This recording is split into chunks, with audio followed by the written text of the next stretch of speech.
Aujourd'hui, à rencontre, Francine Couture-Lebel.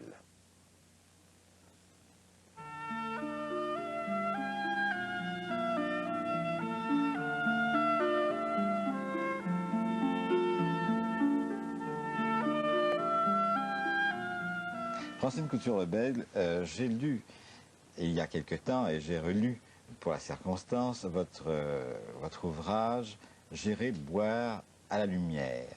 Un ouvrage qui est touchant, qui nous touche d'autant plus que vous nous dites comment vous avez été confronté avec le problème qui pour nous est tous essentiel, même si parfois nous voulons l'oublier, le problème de la mort et le problème de la vie. Comment cela s'est-il présenté pour vous dans votre vie, cette rencontre avec ce problème? Oh, vous commencez par une question lourde. Commencez tout de suite sur la mort, je vais bien.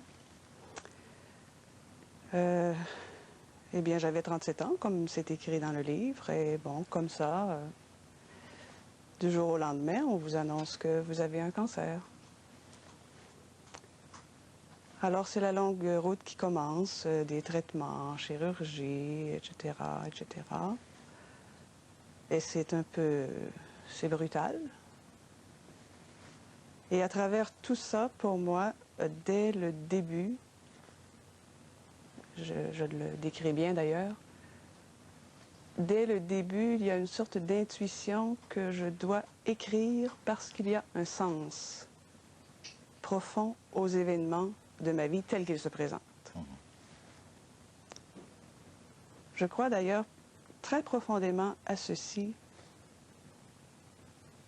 c'est que vous devez vraiment coller aux événements de si vous voulez vivre une foi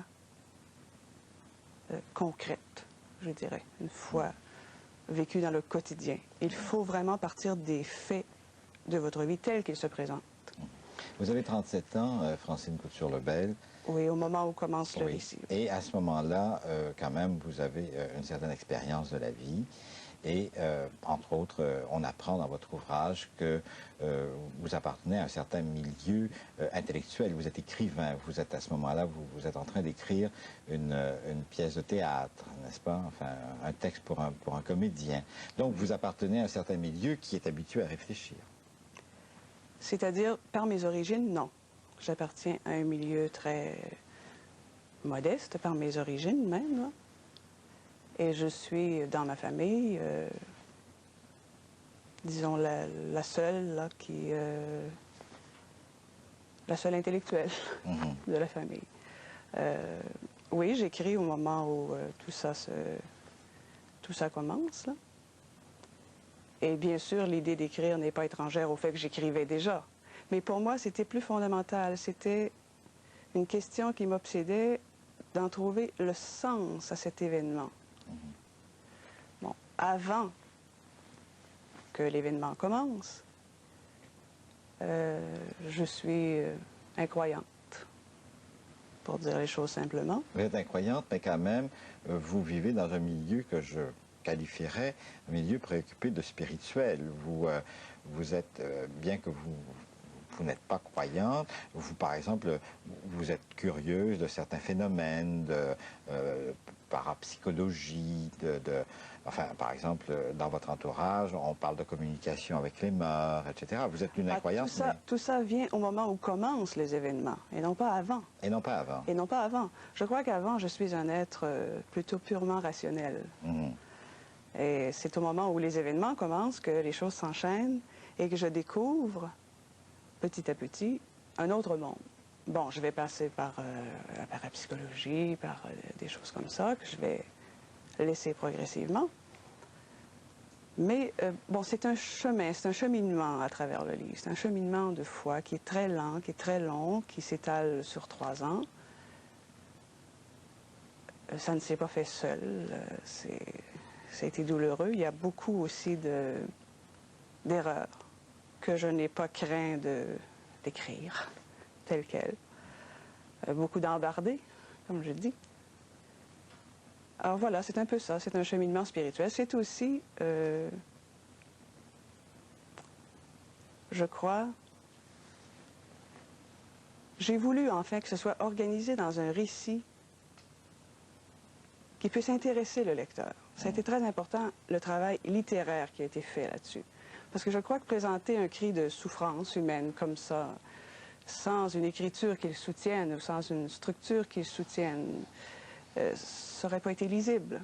Alors il y a eu tout un travail de littéraire aussi qui a été fait. Vous présentez ce récit, le récit de votre cheminement spirituel, un peu sous la forme d'un journal. Oui, et je crois que l'écriture est, enfin je l'espère, je l'ai voulu poétique, je l'ai voulu aussi vivante, vivante.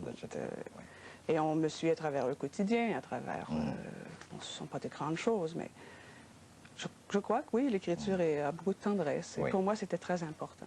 Au-delà de la forme, Francine Couture-Lebel, j'aimerais peut-être qu'on aborde certains thèmes que vous développez dans votre ouvrage. Et si vous voulez, on gardera un peu pour la fin le thème majeur de la rencontre avec Dieu. Et d'abord, disons, la rencontre avec le fait que tout à coup, il y a le cancer. Et le mot cancer est un mot épouvantable dans notre société, n'est-ce pas? Comment cela s'est-il produit? Qu'est-ce que ça a été pour vous? Tout à coup, dire, non pas que je suis ceci ou ça, mais j'ai le cancer. C'est un choc qui est très, très difficile de décrire en mots, là. D'ailleurs, même dans le livre, vous voyez qu'il y a bien des suspensions. C'est très difficile de décrire comme tel le choc, mais vous entrez dans un autre monde. Vous entrez du jour au lendemain dans le monde des souffrants. Et c'est un monde que je n'ai pas quitté depuis. Mais c'est un monde où j'ai tout appris, ou réappris, si vous voulez. Alors pour moi, parler de la souffrance humaine, je crois que c'est ce qui me préoccupe le plus, maintenant. Oui. Est-ce que vous avez connu des moments de révolte? Je dirais, malheureusement, peut-être pas suffisamment. Il y avait une sorte de résignation, là, passive, qui, heureusement, a changé par la suite. Mais je crois que je n'avais pas du tout la bonne conception de la souffrance. J'avais justement, je traînais la conception que l'on m'avait donnée de la souffrance. Savoir. Savoir la résignation passive, par exemple, pour aller rapidement. Oui. Mais aujourd'hui, je ne la vois plus du tout de la même manière, la souffrance humaine. Comment vous la voyez? Ah, mon Dieu. Pour faire rapidement, et je suis un peu obligée même de caricaturer, je vous parlerai en termes de germination. Je crois que la souffrance, essentiellement, est une germination. C'est-à-dire? Elle est le commencement chez l'homme de ce qu'il a de meilleur. Parce que la souffrance est libératrice de nouvelles énergies, énergie d'amour. Parce que vous devez, à ce moment-là, tourner le regard vers l'essentiel. Vous êtes un peu passif, dans la vie, puisque vos activités sont réduites. Donc, votre vie d'esprit est plus active. N'est-ce pas? Alors, vous allez, oui, plus rapidement vers l'essentiel. Il y a une espèce de décapage, si on peut dire. Ah, absolument, absolument. Bon, on pourrait utiliser de vieilles images comme le feu purificateur, les images que tout le monde comprend bien, là. Mais je crois qu'il faut voir la souffrance, mais vraiment essentiellement comme active. La vivre de façon positive. Et je rejoins un peu ce que je disais au début. Épouser les circonstances de sa vie avec une grande fidélité et une confiance, un abandon confiant à Dieu. Je crois même que c'est une voie royale vers la sainteté. Francine Couture-Lebel, vous n'êtes pas seule dans la vie. Vous avez un mari, vous avez des enfants que vous chérissez, dont vous parlez avec beaucoup de tendresse, beaucoup d'émotion et de poésie. Qu'est-ce que ça a été, qu'est-ce qui a changé dans votre vie, puisque vous me parlez de changement? Qu'est-ce qui a changé dans votre vie quant aux relations avec votre mari, avec vos enfants? Je crois justement qu'il y a moins de dispersion. Je crois que... C'est une expression que j'aime. Je crois que oui, le regard se tourne vers l'essentiel. Au fond, bon, qu'est-ce que c'est? Nous sommes dans l'existence ici. Nous ne sommes pas dans la vie, nous sommes dans l'existence. Moi, je distingue les deux. Hein, j'existe pour 40 ans, 50 ans, 60 ans, j'en sais rien. Mais je suis dans l'existence. Bon. Il y a autre chose. Je sais bien qu'il y a autre chose qui est plus grand que moi, qui me dépasse, qui m'appelle. Alors avec les enfants, cet essentiel-là aussi s'installe, si je puis dire. La relation d'amour devient beaucoup plus intense, beaucoup plus... la relation de tendresse aussi devient plus intense parce qu'il y a une finitude, parce que tout est aléatoire, parce qu'on est dans le temporel et que le temporel, étant le temporel, il prendra fin. Mais par ailleurs, vous dites souffrir tout à coup de ne plus pouvoir soulever votre enfant, le prendre, le caresser. Ah oui, ça c'est très difficile. Ça c'est très difficile, mais ce fut temporaire parce que bon, c'était des questions de circonstances. Ça c'est... physiologiquement, j'ai eu plus de force par la suite, mais ça aussi, c'est quelque chose de très, très dur parce que être mère sans avoir toutes ces énergies, c'est souffrant. Parce que même en ayant toutes ces énergies, c'est très exigeant. Alors quand vous ne les avez pas, c'est souffrant au point de vue physique. Mais par ailleurs, vous pouvez communiquer à d'autres niveaux des énergies amoureuses, des énergies de tendresse. Je dis parfois que d'autres enfants n'auront peut-être pas eu et que les miennes auront eu à cause des circonstances. Parce qu'il y a toujours le positif des circonstances. Oui. Votre cœur est touché de façon très essentielle, enfin très dans votre féminité même, n'est-ce pas? Et vous dites, vous ne cachez pas, et je trouve que ce sont d'ailleurs des pages extrêmement émouvantes de votre discours, comment vous avez été obligé de repenser à ce moment-là vos relations avec votre mari. Ah oui. Ça fait partie de... Ça fait partie de la mastectomie et ça fait partie d'une évolution de couple. Vous savez que la relation d'un couple, on pourrait reprendre Saint-Paul, une seule chair, c'est une relation extrêmement importante parce qu'il y a un échange continuel, transfert d'énergie, disons, entre l'homme et la femme. Avec un événement comme celui-là, ou bien vous décrochez, ou bien vous allez vous servir de l'événement pour vous rapprocher. C'est-à-dire qu'encore là, vous allez vivre à un niveau plus essentiel, à un niveau plus profond. Et les amis? Il y a beaucoup d'amis dans votre livre, beaucoup de gens qui vous visitent, avec qui vous avez des discussions. Oui. Ça a été quelque chose d'extraordinaire parce que je crois beaucoup, personnellement, à la solidarité humaine. Beaucoup. Et pourtant, vous dites que vous avez eu l'impression de souffrir seul, que la souffrance vous a amené à la solitude. C'est un fait, et je pense que tous les patients cancéreux vous le diront. Il y a une solitude, parce que la maladie est très longue et beaucoup de gens fuient. J'ai connu le jardin des Oliviers, pas comme le Seigneur, mais je l'ai beaucoup médité. Oui, on perd beaucoup d'amis, et de très grands amis. Par ailleurs, on en gagne d'autres. Parce qu'il ne faut pas oublier que l'être qui se transforme spirituellement, il quitte un certain monde, il quitte un certain esprit, une certaine manière de voir les choses. Et de ce fait-là aussi, il perd des amis parce qu'il est un peu méconnaissable. Lui, il est en transformation, il est en gestation, hein, en germination.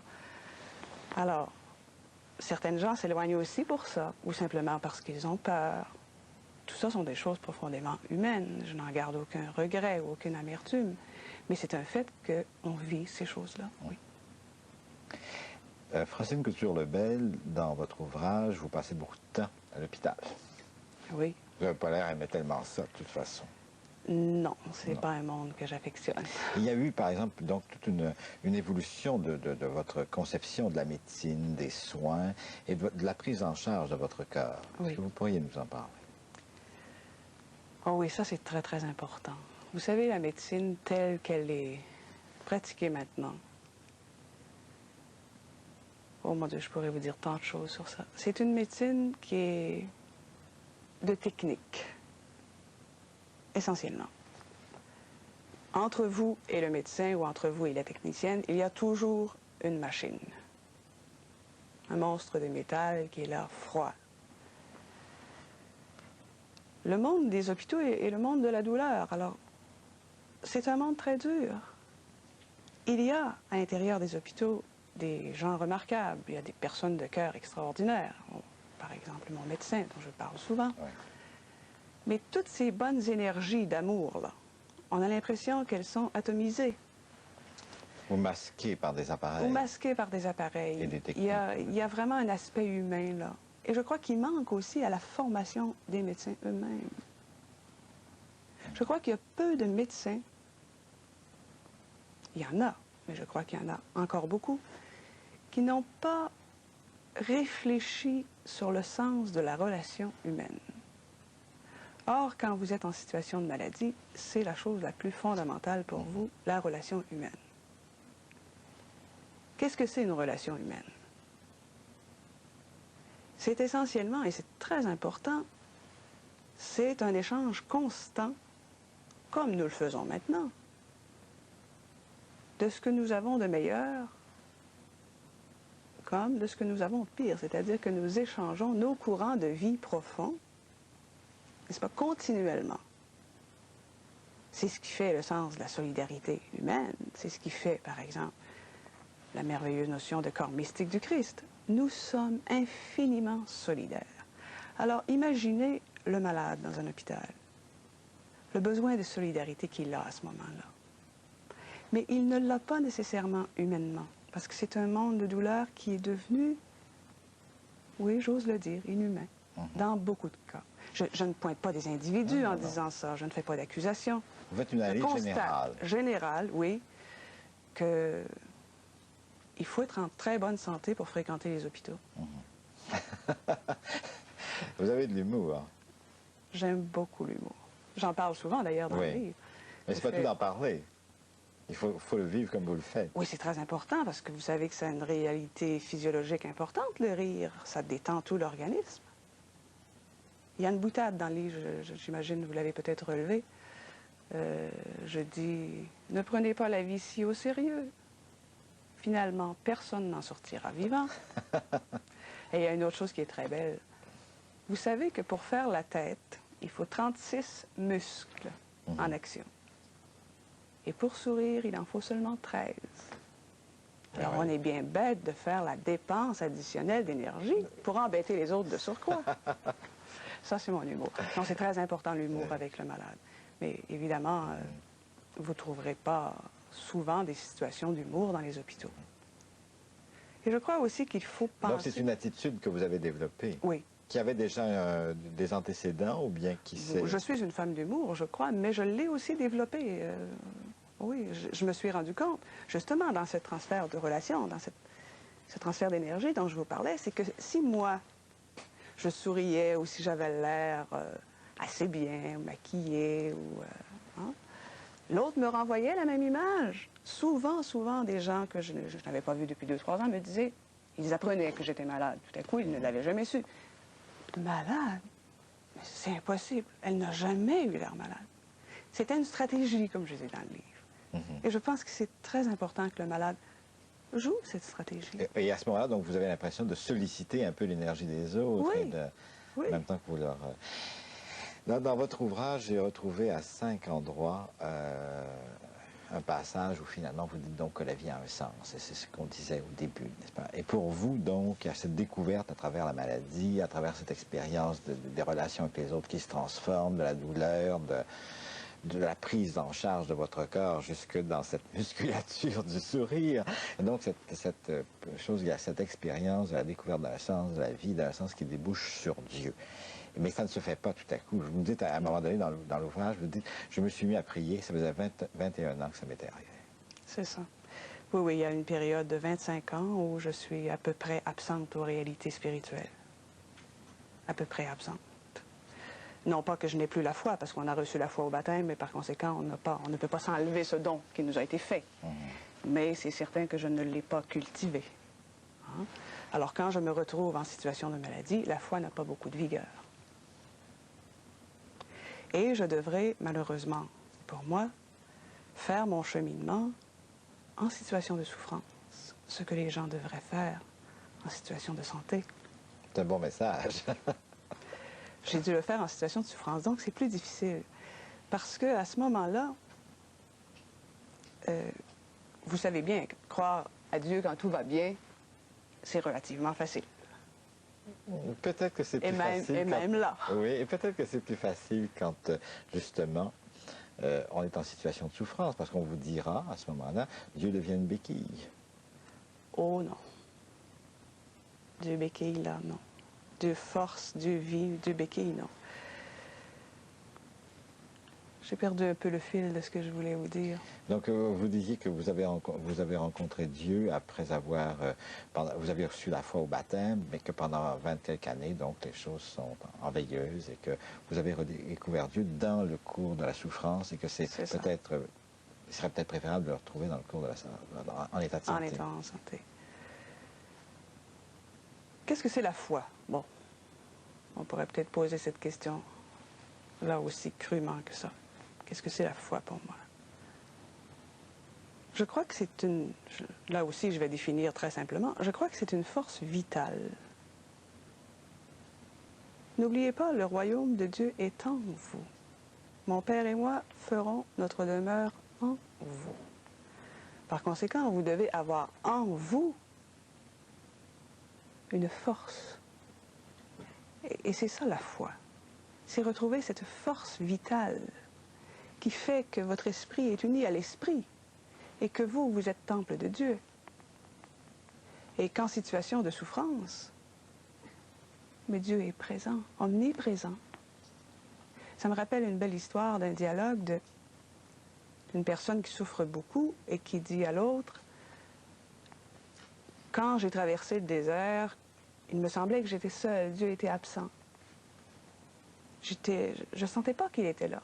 Et quand je me retournais, je voyais juste une trace de pas. » Et l'autre lui a répondu, « Ah, la trace de pas que tu voyais, ce n'était pas les tiens, c'est lui qui te portait. » Vous avez eu l'impression, le sentiment d'être porté par Dieu? Absolument. Vous n'avez pas été en lutte avec lui? À certains moments, oui, sinon je ne serais pas humaine. Hein. Je crois qu'à certains moments, dans une traversée de désert comme celle-là, il y a des cris, il y a des hurlements, il y a des non. Mais il y a eu des oui. Il y a eu de grands oui. Moi, je trouve ça quand même, écoutez, étonnant. Je ne dis pas que je refuse, mais voilà une femme qui... Vous avez vécu à Paris, vous appartenez donc, peut-être pas par vos origines, mais par le travail que vous faites à un milieu intellectuel, etc. Et puis tout à coup, je vous entends tenir un discours extrêmement religieux, citation d'évangile, etc. Je vous dis, qu'est-ce qui se passe? Qu'est-ce qui s'est passé? Et qu'est-ce que cela veut dire? Qu'est-ce qui s'est passé? Comment ça s'est redécouvert? Comment vous êtes réapproprié tout cela? Je crois que simplement, je suis redevenue fidèle à mon propre héritage. J'ai laissé remonter ce qui était là, d'une part. Parce que l'Évangile, ce n'est pas absent de ma vie, moi. Ça fait partie de toute mon enfance, de toute ma lignée de vie. Alors quand je dis bien, je redécouvre l'Évangile, je ne découvre pas. Elle était déjà inscrite dans mon enfance, dans toute mon éducation. Si moi j'avais fait silence pendant 20 ans, il reste que le baptême, l'effet du baptême. Et tout ce que j'ai reçu jusqu'à 10 ans, 12 ans, 13 ans, 15 ans, ça demeure. Et je renoue donc avec mes propres origines à ce moment-là. Mes origines de foi. Est-ce que vous êtes là pour me suggérer 1000 questions, mais je n'ai pas le temps. Qui est Dieu pour vous? Oh mon Dieu. Vous dites souvent ça, oh mon Dieu, dans votre livre.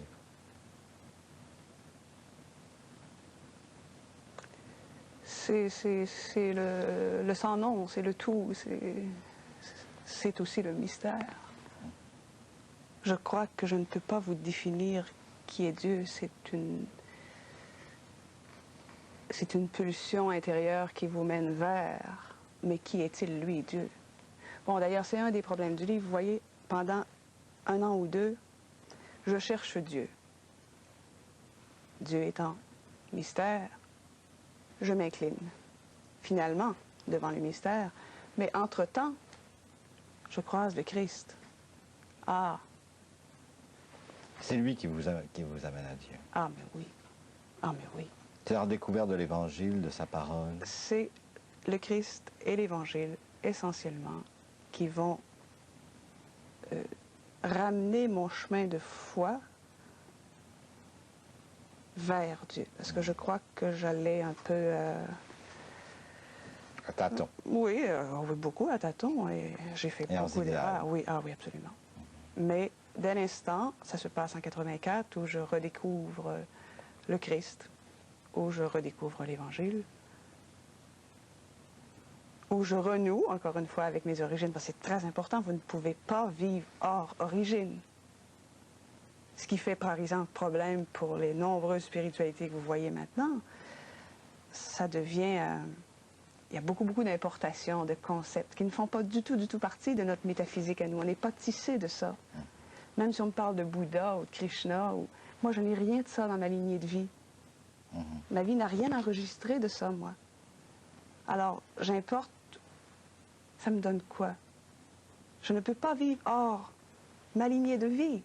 Et elle est chrétienne. Elle est chrétienne. Alors, vous assumez donc toute cette histoire et tout ce bagage. Je l'assume, mais tout en... Il faut bien comprendre que j'ai aussi un esprit critique, hein, face à l'enseignement que j'ai reçu de l'Église. Je crois que j'ai un esprit critique, mais j'ai aussi un esprit éminemment positif face à l'Église. Oui. Pour terminer en 15 secondes, quelle est votre joie, Francine Couture-Lebel? Ma joie? Oui. Ma joie, c'est de voir la solidarité qui existe entre tous les êtres, de savoir que ce soir on parle et que peut-être quelqu'un, par une parole, une seule,